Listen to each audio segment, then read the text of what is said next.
Greetings of the day to everyone. Today, our guest on Youth Talk is Naseef. He's an entrepreneur and he has recently launched his startup Skalegrow, and he has been mentoring the youth, the young marketers and entrepreneurs, giving him tips about B2B marketing and B2C marketing. But today, we would be discussing about B2B content marketing. So, first of all, thank you, Naseer, for being the guest on Youth Talk. And I'm sure the listeners and the viewers will be getting a piece of advice and some tips on how to be efficient in B2B marketing. Yeah. Yeah, thanks a lot, Devika, for that wonderful introduction. And it's great to be talking to you whenever we have a conversation. It's always a fun chat. So really looking forward to this, and I'll try my best to share whatever little I know. So yeah, let's get started. Yeah. So in this modern era, when everybody is trying their hand on digital marketing, what is the importance of B2B content marketing? So I think, content forms the foundation of a lot of things a business does, right? Uh, think about it this way. Whenever you hear about a business, especially new ones, what are the places that you go to know more about it? One is, of course, the website. So that's the first place. For me, the other two places are probably LinkedIn and YouTube. And when people look at these platforms to understand more about your business, what is it that defines your business? It's basically the way you write, the way you show yourself on, let's say, videos, images, and all of this involve content. So I think content is very fundamental to any kind of business. I've seen a lot of people saying or founders saying that we don't do content marketing, we just have a website and a LinkedIn page. Even that is content, right? So content starts right from the day one of your business, when you set up a website, when you start writing about the product and services you offer on LinkedIn or any other platform for that matter. So I think content is very fundamental to your business. And given that we are living in an era where content is getting commoditized with ChatGPT, Bard, and a lot of AI content writers, content differentiating yourself using content is very important, because otherwise you're just one among the many people who are making a lot of noise using content. Thank you. Thank you so much. So, coming to the next question, how now that you have emphasized or you to have told about the importance of B2B content marketing, how can one identify and target the right audience for B2B content marketing campaign? So I think identifying the right audience is, it starts with understanding your audience in terms of firmographic, demographic, and behavioral characteristics. Sounds very basic, but that's not something a lot of companies do well. And what I mean by that is, uh, you know, many a times when you ask someone, they know what kind of companies they target. Let's say what industry they are in, what problems they are facing. But when you really dig deep and get into the details, not many are able to talk about the nature of their target audience in depth. So let's start with the basics. Firmographic criteria, like what is the industry they are in, what is the revenue they are in, their region, probably the number of employees, depending on what product or solution you're selling. So that's firmographic criteria for you. Demographic criteria is usually about the job title and designation, but you can also dig down a little further to understand what specific pain points each of the designations that you're targeting is facing. And the third is behavioral characteristics. Behavioral characteristics is a very broad category, but from a marketing standpoint, from a content marketing standpoint, what what this refers to is, what is the kind of content your target audience is consuming, and where are they consuming it? Are they on LinkedIn? Do they listen to podcasts? Does your audience are they part of online communities, for example? Do they watch a lot of webinars? So you need to have this kind of an understanding with respect to your target audience in terms of the content they consume, in terms of the platforms they are active in, etc. So it starts from this, and this is your foundation, and then you build from that foundation. That's how I look at it.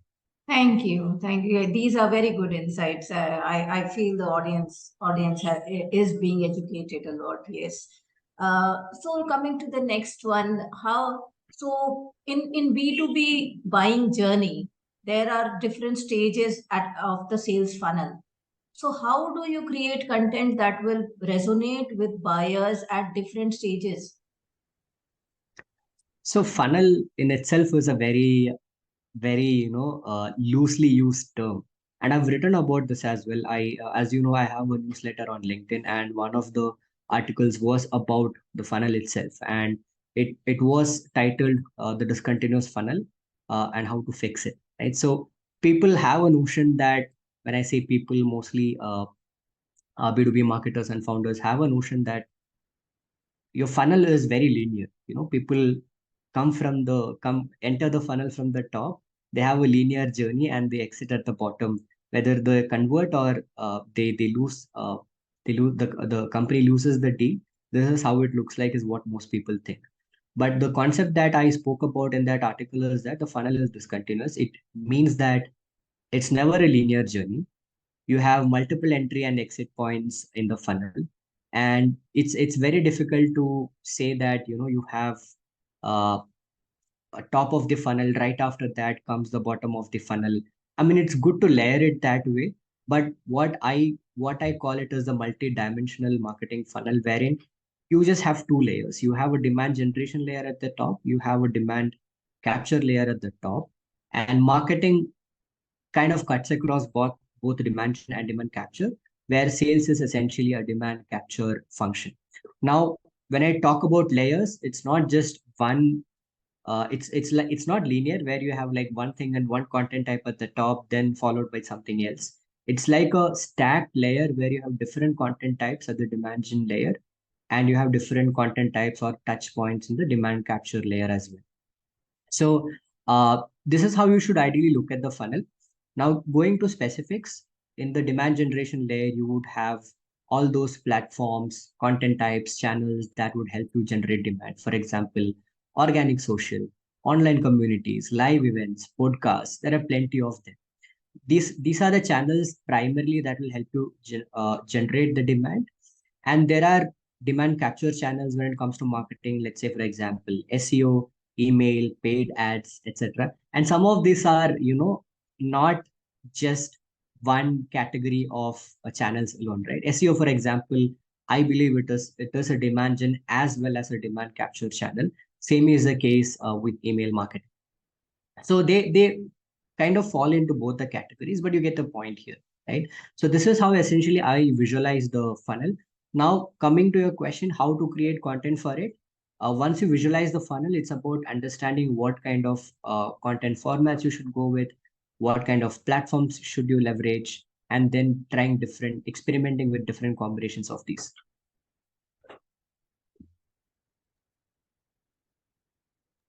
Thank you so much. So, coming to before coming to the next question, I would like to ask you. You have listed so many options. So, which one of those, or which ones of those have you tried it personally, or have you tried all? In terms of channels, Yeah. I think whatever most of the things that I've mentioned, I would have tried in some manner or the other. Probably something that I've not experimented with hands-on is online communities. That's one thing that I've not done.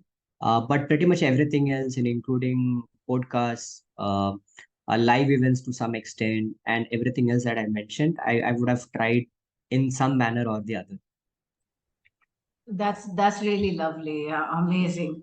So, see, the digital landscape is very crowded. Too many people are there in the digital world, and marketers, I think, occupy 70% of the landscape. So, how do you ensure that? Marketers are everywhere. Yeah. So, how do you ensure that your B2B content stands out and delivers the competitive edge? It's actually very difficult. It's actually very challenging. whenever I look at companies that I love, or I'm a martech enthusiast, marketing technology enthusiast. So I follow a lot of these companies uh, who uh, who offer marketing tools. And if you look at the messaging, you really don't find a lot of differentiation among these tools. It's not like you look at one company's messaging and say, "Wow, I have to try this tool because it really resonates with me." I'm not saying there are in companies which are doing it well. There are exceptions usually. It's very difficult to do that because you already have a ton of competition. Like, if unless you're in a very very niche space, there is already a ton of competition out there, and it becomes very difficult to differentiate using content. But the way you do it, and every expert suggests you to do it, is to have a differentiated POV, differentiated point of view. And that doesn't come easy to you. And depending on the niche that you are in, if it's a crowded market, it becomes even more difficult. Like, for example, in my case, I run a marketing agency called Skalegrow, like you said in the beginning. And there are tons of marketing agencies out there, and it's very difficult to differentiate in a crowded market like that. And actually, the LinkedIn post that I published today happens to be around this particular topic, wherein what is the idea behind uh, founding Skalegrow. And there are primarily 2 points. One is that I wanted to make sure that the quality of work that I produce for my clients is of high quality, and I do that only for a limited number of customers initially, so that I'm able to pay attention. The second thing is that because of my experience in the embedded systems industry, uh, I think we are one of the very few marketing agencies in the world that specialize in embedded systems. So that's a unique or unfair advantage that we come with. So it starts from the point of developing that or identifying that unfair advantage, that unique POV, and taking that to the world. So a great example that I can think of in the marketing space is a company called Refine Labs. Everybody knows Chris Walker. If you are in the marketing world, you have to know Chris Walker. That is the kind of brand he has created. So they have done it pretty well. They have created a differentiated space for them. So basically, it starts from that point. Then it's the same. It's about goes back to the point that I mentioned a few minutes back. Using the right channels, using the right content types at the right time to reach your customers where they want and when they want. Yes, you are absolutely right. Anybody who is in the marketing space, digital marketing space, knows about Chris Walker. So yeah, yeah, Yeah. I think there won't be any person who doesn't know about him. Yeah. So so like so now when we launch marketing campaigns, right? The first question that the management will ask, okay, how many leads will you generate?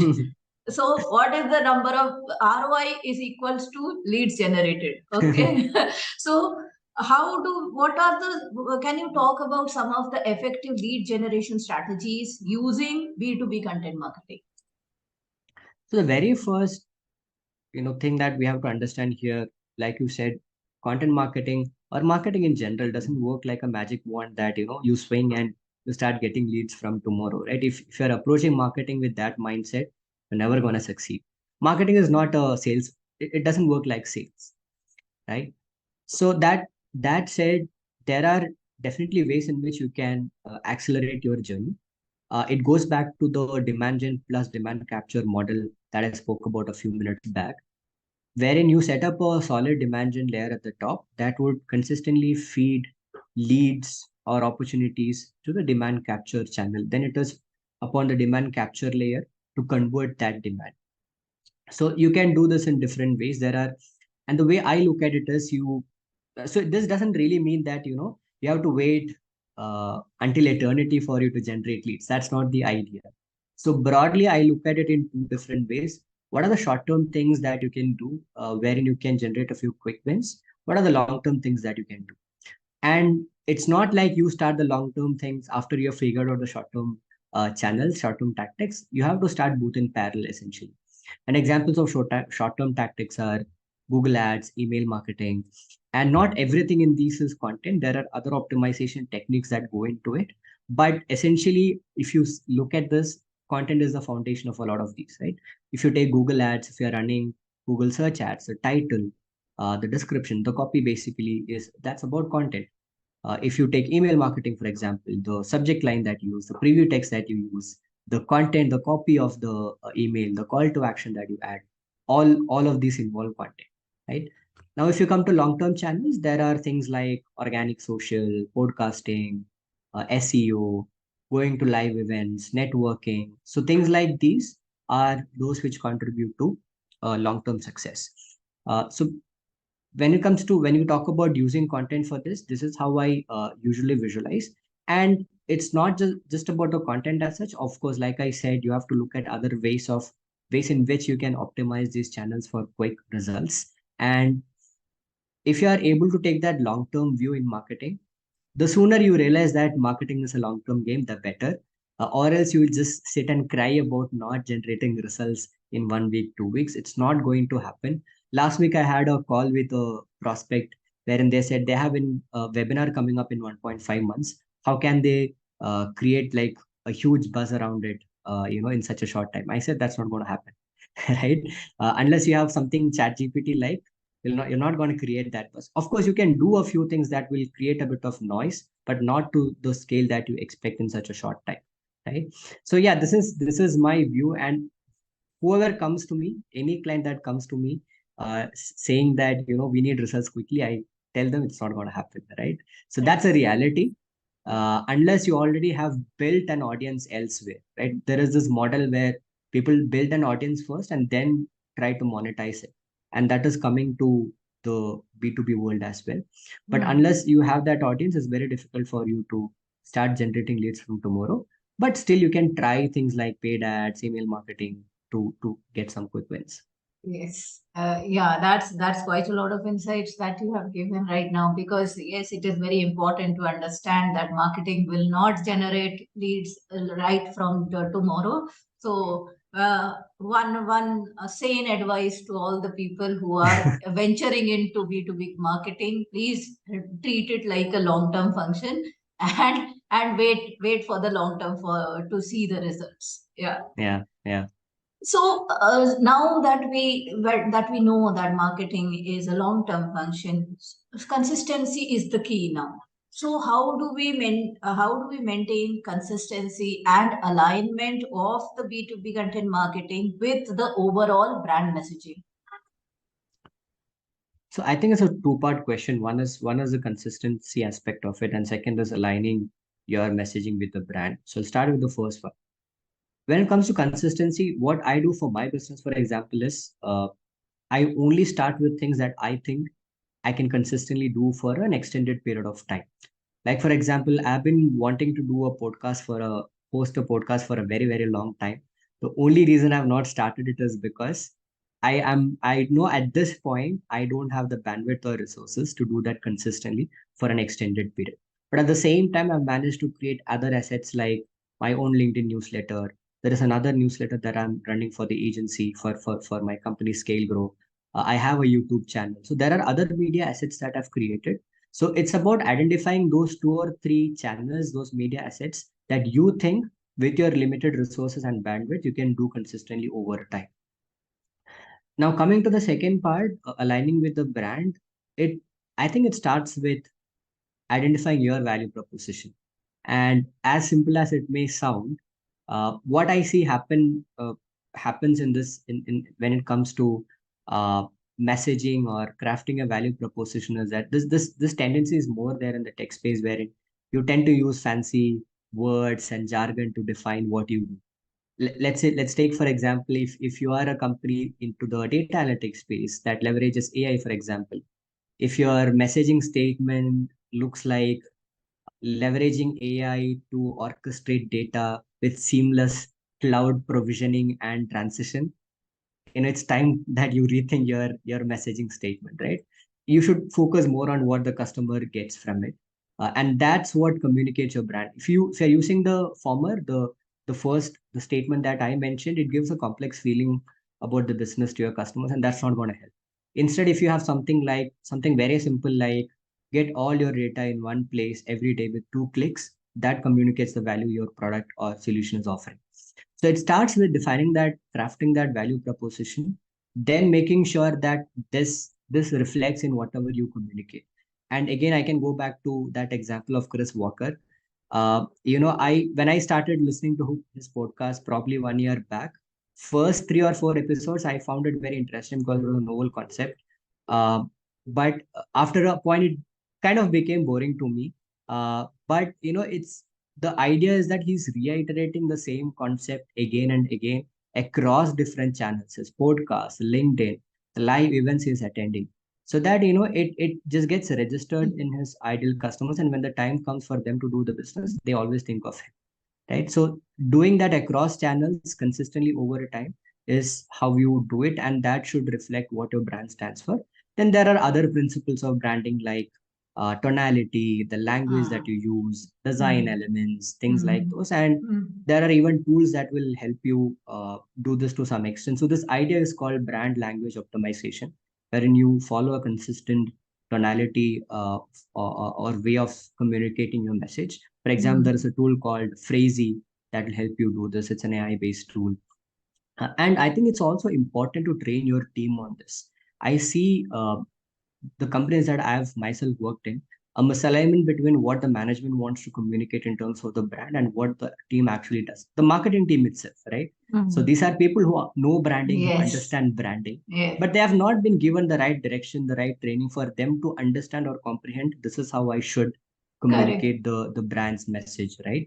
So I think Yes. that is also important. But yeah, these are the two things that you can do to make sure you are aligning uh, with your brand all the time. Nice, nice. Good inputs. Yes, again. So, what are some of the successful examples of a B2B marketing campaigns that you have seen, and what lessons can one learn from them? Any example you can Uh, cite? there are many actually. And when you say example, these are not people usually tend to think about the Amazons and Googles of the world. I mean, they are great examples of marketing, whether it is B2C or B2B. But some of the great examples that come to my mind, for one is Gong. Gong is a conversational and sales intelligence platform, and they have a video that talks about how Gong empowers a VP of sales to do his daily job better. And I found that to be a great example of sharp targeting. You're hitting your ideal customer, and the story revolves around that person, the day in the life of that person. I think it's a 2 or 3 minute video, and it takes through that journey of that person's day, and how it helps the VP of sales solve some of the problems that otherwise would take a lot of time without having a platform like Go, and the insights you can get. And there are more details in the video. But I find that to be a great example of content marketing because laser sharp targeting, they're communicating the value in the right manner. You're focusing on your end customer and not what your product's technology stack looks like. Right? So that's one great example I can think of. An Indian example of a company that I personally know is Factors AI, and they're a Bangalore based company and they're doing great on LinkedIn. It's a great example of LinkedIn marketing. And it's not just the company page or the CEO or the founders who are talking about how great the product is and how it can help customers, but it is the employees. Also, there are a few people who are working in the company who are very active on LinkedIn and consistently talk about what the product does. And it's not just about this. It's they do it very visually and to the point. It's a marketing Factors AI is a marketing analytics and attribution tool, and they whenever they post something, it's usually addressed at a specific problem. Like for example, visualizing a customer's journey. How did someone land on the website? What did he or she look at next, and how did that whole journey happen? And that's something back Factors AI will help you visualize, right? And every time they come up with a new feature, they explain it like a story on LinkedIn. So that's a great Indian example I can think of. Another very interesting example that I don't see a lot of people, I've not seen a lot of people mention, is a tool called Go High Level. So it's a marketing automation platform, and it's like an all-in-one platform wherein you get forms, landing pages, calendar booking. It's not as big as a HubSpot, so don't compare it with the HubSpot. It's not that large of a suite, but it helps you with the essentials. And what High Level has done is they have partnered with micro influencers. So these are not great names like a Chris Walker or anyone of that sort, but micro influencers who still have a decent reach, and they are trying to promote the product through these micro influencers. So one example I can give is there is this person called Max Person who offers a free social media marketing agency course. So Oh, someone who nice. wants to set up an agency would obviously, take that course, and that's how how I came to know about the tool for the first time. So that's a great example of Hmm. micro influencer marketing in B2B. So these are the examples I can think of and things that I have learned personally from these companies. Nice. So, like you said, people are focusing more on the role specific marketing nowadays, which is creating a niche for the end customer who will actually use the solution. So, I think that is a great strategy nowadays. So, uh, everybody talks about ethics and values. So, coming to best practices for optimizing content for B2B, what do you think? Like, in order to appear on top of the search engine rankings, how do we maintain the best practices? Yeah. So SEO-led content in itself is a very huge topic. Uh, and I've written about this as well. The article that I published a few weeks back, it was exactly on this topic, getting started with SEO-led content in 3 days. Uh, so I think the way, I mean, I covered this in the article as well. There are essentially three steps to it. One is you start with the research and content analysis, which is basically you try to understand what is trending in your industry, what your competitors are writing about, what are the upcoming topics, in your industry. And there are different ways in which you can do it.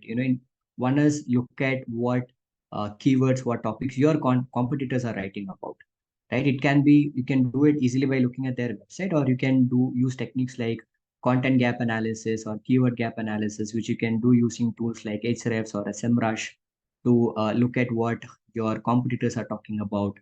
You can use a tool like BuzzSumo, for example, to see what is the trending content in your industry. You can look at Answer the Public to understand what kind of questions or queries people are asking about topics in your niche. So that's the first step. The second step is topic ideation and detailed keyword analysis, which involves basically this idea of creating pillar topics and topic clusters around it, something that HubSpot introduced long back. They're still following it because it still works, which is basically where you identify one core topic, one pillar topic, one anchor topic, and cluster or group a set of topics around it and internally link between each other. So that's one step, one way of doing it. And your research and content analysis will feed in the information required for you to do this, right? So this follows the first step. Then you have to do, once you identify the topics and titles, you have to do individual keyword analysis for these topics. And you can classify the keywords into primary, secondary, and semantic keywords. Primary keywords are the main keywords, one or two keywords that you want to target your content for.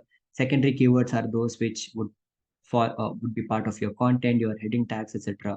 And semantic keywords are related keywords that you would want to include in your content. And then it is about aligning or including these keywords in different meta tags of the page, starting with the title tag, the H1 tag, meta description, your alt tags, H2, H3 tags. So these are primarily the elements where you have to include these keywords. So this is the second step, topic ideation, detailed keyword analysis. And the last step is about creating your content by including all these elements, right? And given that differentiating with your content is very difficult in the AI era, what Google suggests is to follow the EAT guidelines. It's Google Search Rater Guidelines.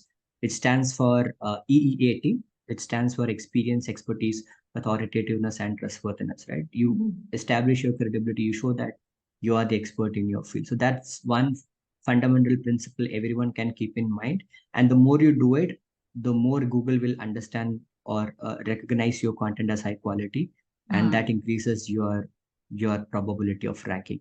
So these are essentially the three steps, and there are more details to it. But I'll have to take a lecture on this if I go into the details. But essentially, these are the Yes, three steps. yes, definitely. It is a vast topic, and content marketing itself is a very vast topic. We cannot complete the whole discussion in 30 to 45 minutes. So yes, Yeah. thank you for giving a brief idea about it. Yeah. So coming to the final question, we are in a world where people are into data and analytics. They say data is the new oil. That is Yeah. the key phrase that is ruling the digital marketing world. Okay. So what role does data and analytics play in optimizing B2B content for marketing performance? So the way you look at data, I mean, there is no doubt that data is important because one natural tendency that we marketers have is that we tend to do a lot of things based on gut feeling, right? But ideally, you should look at the data, preferably on a day-to-day basis. If you have that kind of if you're at a maturity where data changes so fast, but it depends on the way you look at data will depend on the maturity or the stage of your business. Let's say if you're like a Skalegrow, which is in its early days, I'm not logging into my Google Analytics on a daily basis. I really don't have to do that because I'm not getting that volume of a traffic. And I'm probably logging into Google Analytics once a week, my YouTube channel once or twice a week. LinkedIn is something that I'm pretty active in. So probably logging into LinkedIn happens more frequently, but I don't have to do that on a day-to-day basis. Whereas if you're a large organizations, have been in business for a long time, you have large volumes of data to look at things, even the slightest of the change can make a difference to your outcomes. Then you should be looking at data on a day-to-day basis.